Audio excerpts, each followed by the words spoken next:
The US Navy spends decades and billions crafting the ultimate symbol of global power. A mobile, sovereign island of war, 90,000 tons of steel, a nuclear heart, and 5,000 souls operating in controlled, synchronized chaos. Yet, all that colossal might, all the complex architecture of defense and deterrence, becomes instantly irrelevant in one catastrophic moment: the sound of a lone body hitting the Pacific Ocean. It is July 2022. The USS Carl Vinson, CVN-70, a floating city of steel, slices through the Philippine Sea. Somewhere on board, airman apprentice Ethan Goolsby loses his footing and drops 60 feet into the void. 60 feet is the equivalent of a 6-story building. It is approximately 4 seconds of freefall. The impact with the water is not a splash. It is a violent collision, enough to stun, disorient, or fracture. But the true danger is not the fall. It is the immediate, swift betrayal of the body by the environment. Tropical waters might seem warm, but the fundamental law of ocean physics remains unforgiving. Water draws heat away from the body 25 times faster than air. In that first minute, Ethan Goolsby ceases to be a sailor and becomes a solitary, vulnerable unit, instantly engaged in a brutal biological fight for survival against the primary killer. The protocol, honed over 80 years of Cold War and kinetic operations, knows this truth. The window of survival is not hours. It is minutes. The question is not if the machine can find him, but if the collective mind, forged of steel and doctrine, can execute the counterattack faster than human physiology surrenders to the deep. This is the ultimate test of the Navy as moral contract, a 90,000-ton Leviathan against one life. The alarm is instantaneous and brutal. A lookout, a shipmate, a camera operator, someone sees the impossible happen. The words "man overboard, ace mob" are screamed, heard, or transmitted. The immediate reaction is not human panic, it is procedural precision. The protocol is a nervous system built into the ship's very structure, designed to override shock and terror. At the instant Goolsby falls, the officer on the bridge initiates the most recognizable and urgent sound in naval operations: 3 long blasts on the ship's whistle. Simultaneously, the ship's GPS logs a precise snapshot of the vessel's location, speed, and heading, the datum point. This exact spot is the most critical piece of data, the center of the universe for the next 72 hours. Crucially, the protocol requires a pointer, a sailor designated to maintain visual contact with the individual using a smoke float, a spotlight, or their naked eye. This human anchor is the final link before the machine takes over. But here is the inherent, chilling contradiction. The very vessel designed to project power is now a crippling liability. A Nimitz-class carrier, displacing 90,000 tons and moving at flank speed, possesses immense kinetic energy. To bring the ship to a complete stop and then attempt to circle back, a maneuver known as a Williamson turn, is a minimum 15 to 20-minute commitment. During that time, the ship travels miles, and the casualty drifts hundreds of yards. The machine cannot stop. Therefore, the protocol dictates abandonment, not of the man, but of the monster. The response must be swift, light, and independent. The solution is dual-pronged and simultaneous: air and sea. Within minutes, often under 3, the ready SAR, search and rescue, helicopter, usually an MH-60S Seahawk, is scrambling. Its engines are already warmed, its crew already strapped in. The Seahawk's mission is simple: get airborne, fly immediately to the datum point, and begin a search pattern. The true vanguard of the protocol is the SAR swimmer. This highly specialized operator represents the apex of the human factor in the machine. Equipped with specialized gear and trained to withstand extreme cold and violence, the SAR swimmer leaps from the relative safety of the helicopter directly into the environment that claimed the victim. They are the tactical insertion of hope. Their readiness to jump is not bravery. It is an instinctive procedure, polished by decades of training, representing the Navy's unflinching promise, no matter the cost, we will touch you. While the Seahawk engages in high-speed overhead reconnaissance, the surface response is handled by the rigid-hulled inflatable boats, RHIBs. These swift, maneuverable craft are launched from the carrier's side, designed to navigate the turbulent water left in the wake of the 90,000-ton beast. They perform the immediate rescue turn, a much tighter, quicker maneuver around the datum point. This synchronized, multi-platform operation, 3 long blasts, GPS marking, aerial reconnaissance, surface deployment, and the human sacrifice of the SR swimmer, is the collective mind as immediate counteroffensive against the primary killer. But as Act 1 closes, the grim reality sets in. The protocol is perfect, but the clock is ticking against physics. The ship has marked the spot, but the ocean has already begun to move the target. And, in the next minutes, the physiological timer will start running out. The machine of rescue is now fully operational.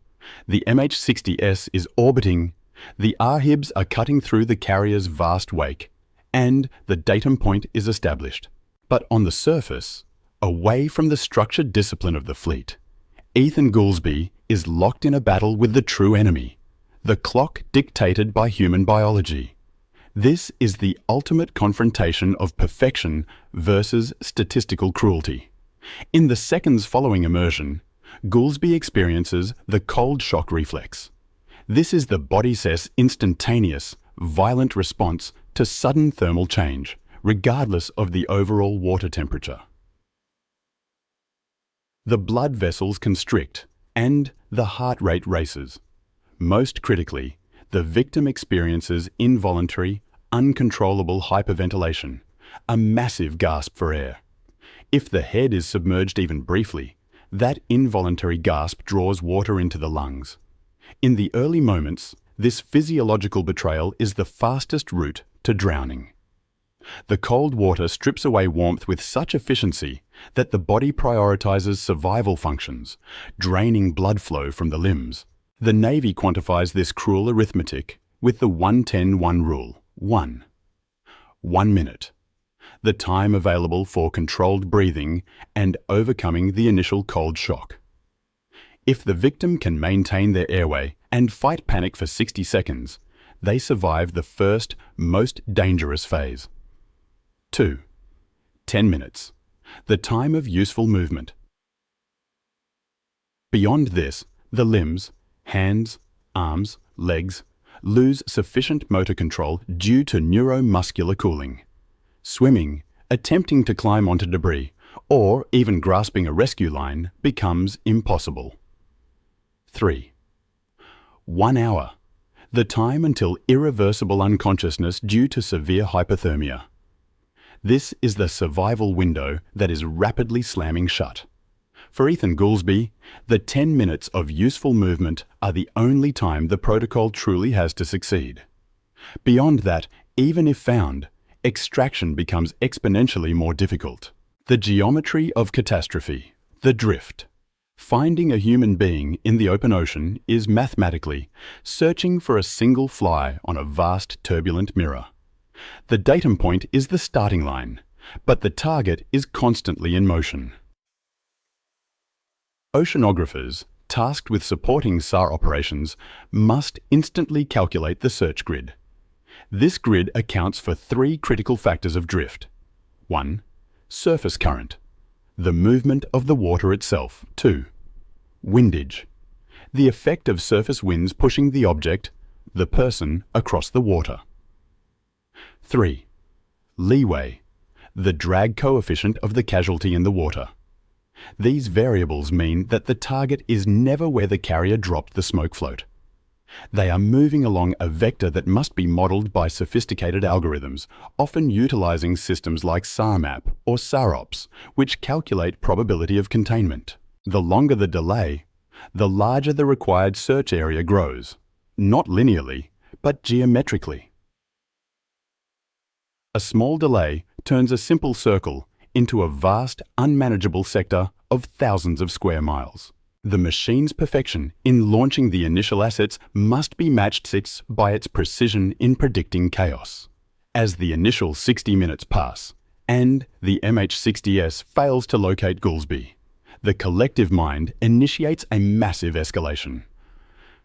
The search immediately expands from tactical-level rescue to strategic-level detection. Fixed-wing assets are ordered into the sector. The high-altitude surveillance provided by aircraft like the P-8 Poseidon or E-2 Hawkeye becomes vital. These platforms carry advanced radar and specialized FLIR forward-looking infrared sensors designed to detect tiny thermal anomalies on the surface. This transition from immediate SAR to sustained search and recovery highlights the grim reality. The failure to rescue Goolsby within the 10-minute window of useful movement forces the Navy to commit astronomical resources.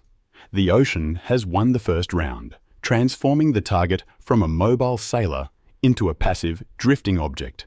Now, the battle shifts from saving a life to fulfilling the highest moral commitment, finding the man, regardless of the odds, before the statistical cruelty of the deep claims its final victory.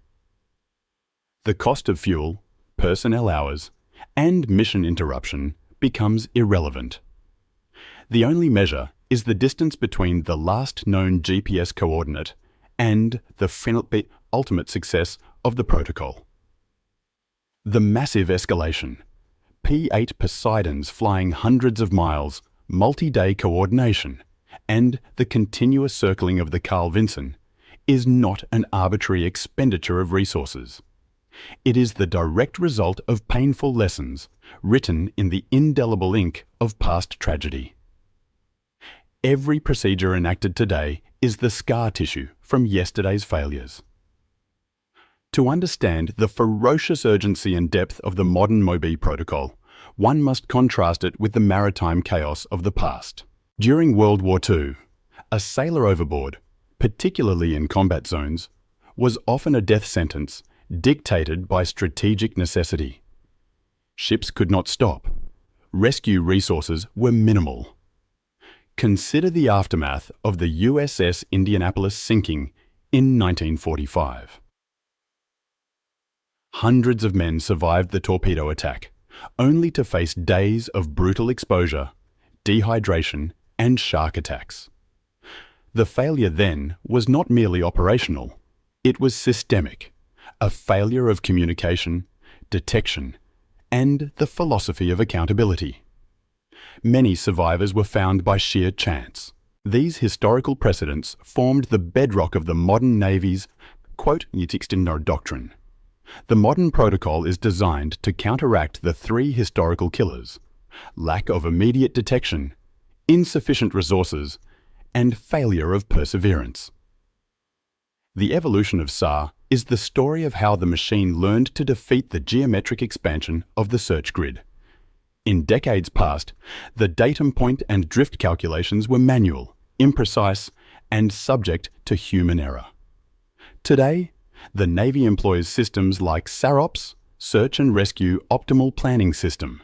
This is not just a calculator, it is a complex algorithmic engine. SAROPS ingests real-time data from buoys, satellites, weather models, and, crucially, known physiological data of human drift.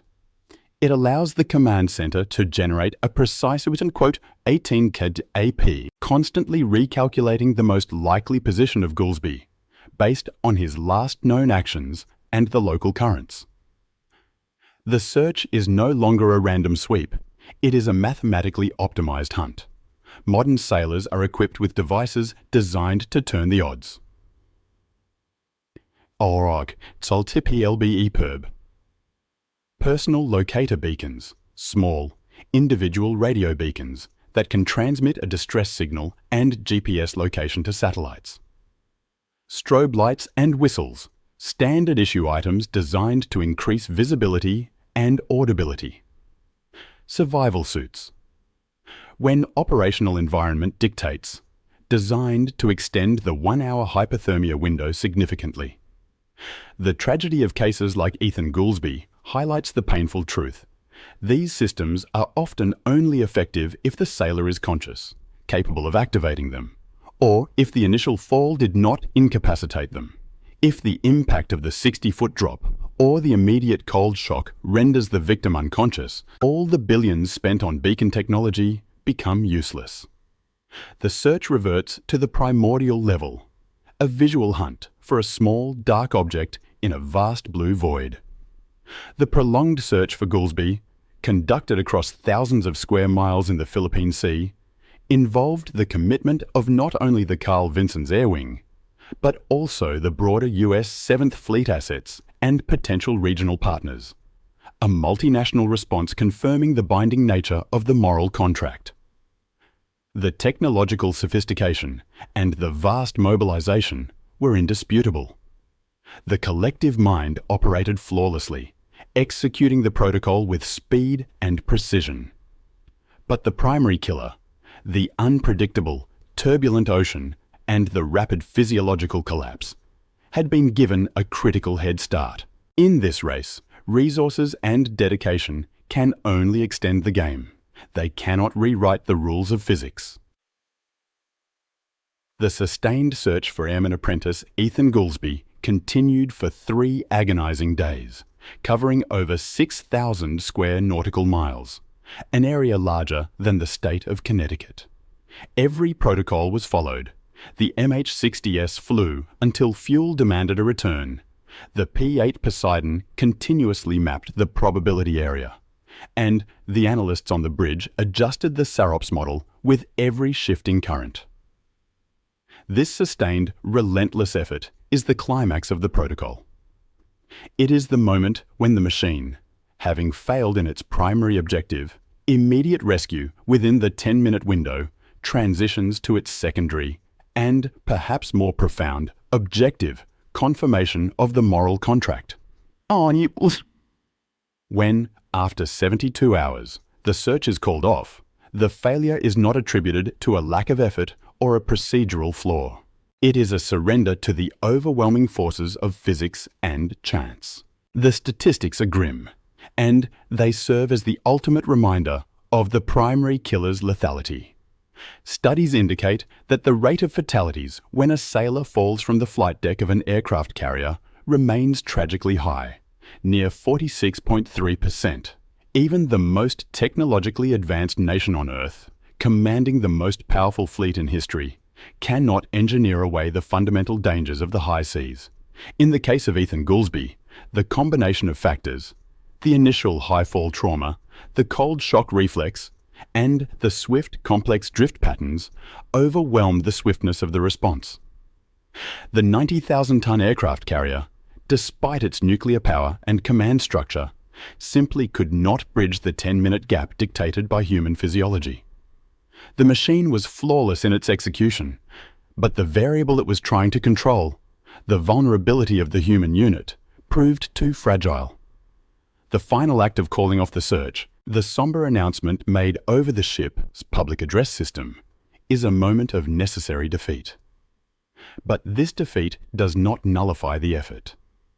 The multi-day commitment of resources, fuel, aircraft hours, manpower, and the diversion of strategic assets proves a crucial philosophical point. The Navy did not spend those thousands of square miles and millions of dollars searching for a positive outcome. They spent it fulfilling a primal, collective commitment. The core of the Navy's duty is not just warfighting, it is the absolute value placed on every individual life, even when that life is statistically lost.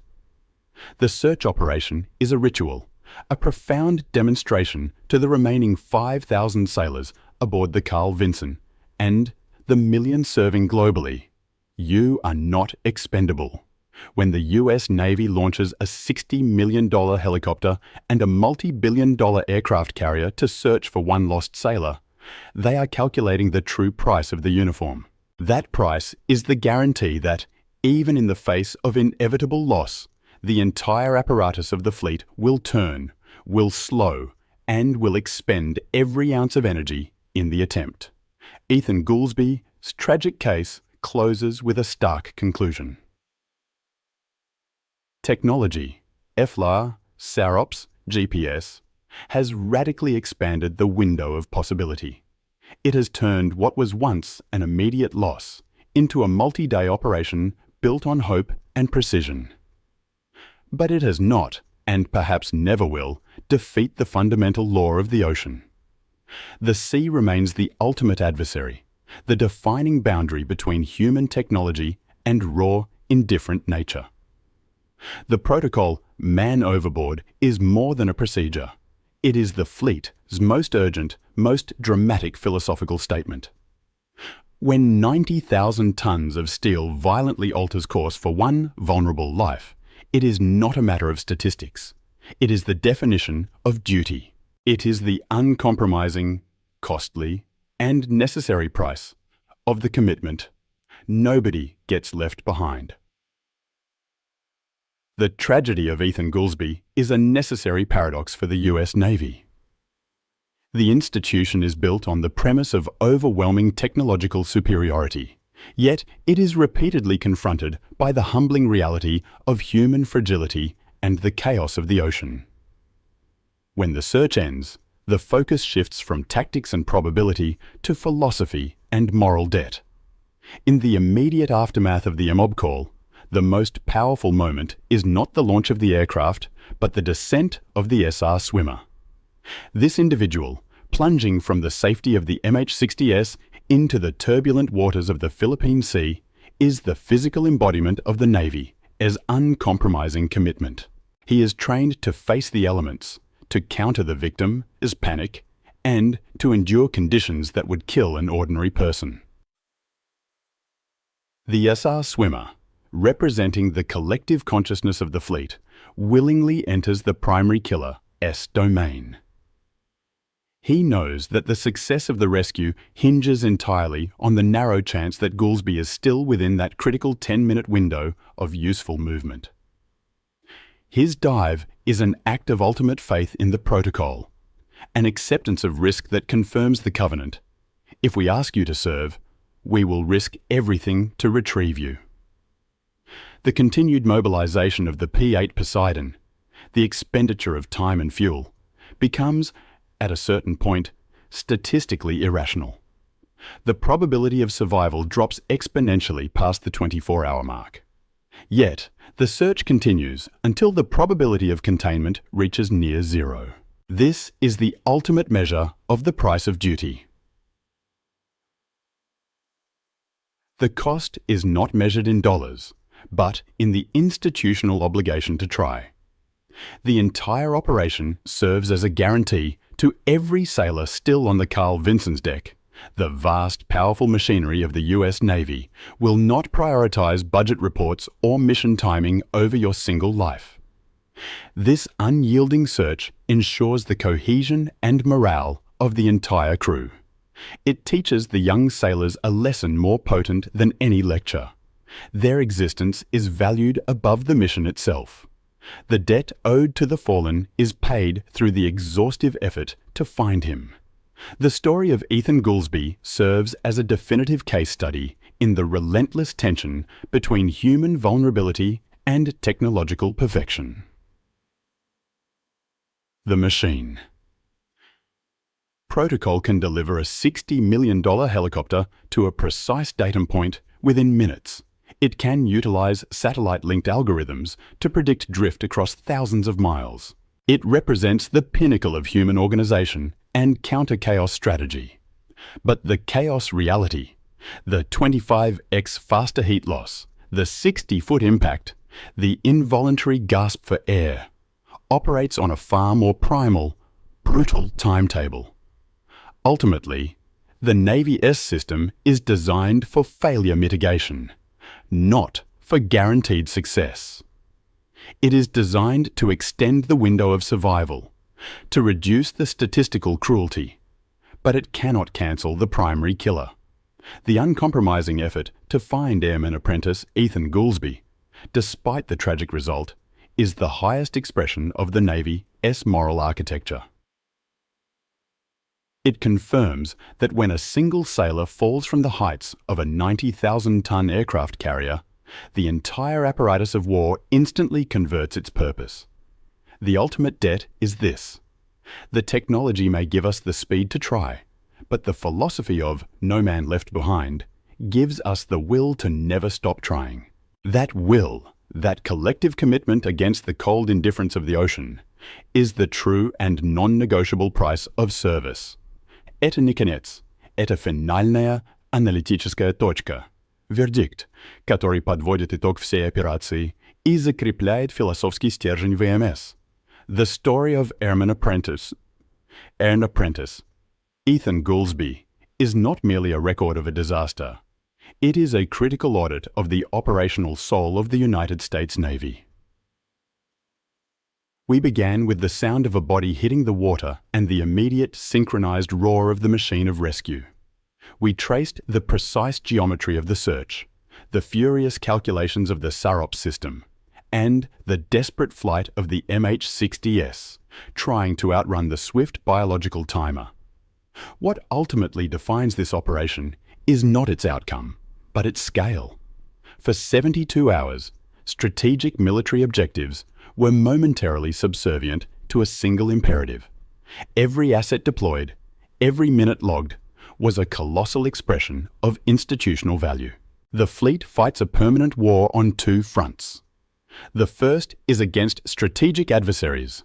The second is against the ocean itself. And in the second war, the rules are non-negotiable. The vastness of the carrier fleet and the perfection of its protocols offer an illusion of absolute control. But when the primary killer strikes, that illusion shatters. The ultimate lesson of the MOB protocol is that despite our nuclear hearts and digitized command structures, the physical laws governing human survival remain primitive and brutal. The failure to retrieve Goolsbee is the harsh statistical truth, the 46.3% chance realized. But the intensity of the search, the relentless commitment to thousands of square miles, is the moral truth. Long after the P-8 Poseidon refuels and the Carl Vinson resumes its mission, the echoes of the three sharp blasts from the ship's whistle remain. They are not merely an alarm. They are a constitutional declaration, a binding promise whispered across the generations of naval service. This is the ultimate contract. When you put on that uniform, you accept the risks of the sea, the height of the deck, and the swiftness of cold.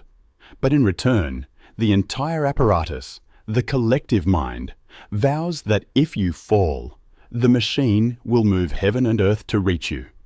It is a painful, expensive, and often unsuccessful effort, yet it is performed without hesitation. Because in the crucible of the deep ocean, the value of one life becomes the measure of the entire fleet's integrity. The machine may not always defeat chaos, but its willingness to confront it defines the price of the American sailor's duty.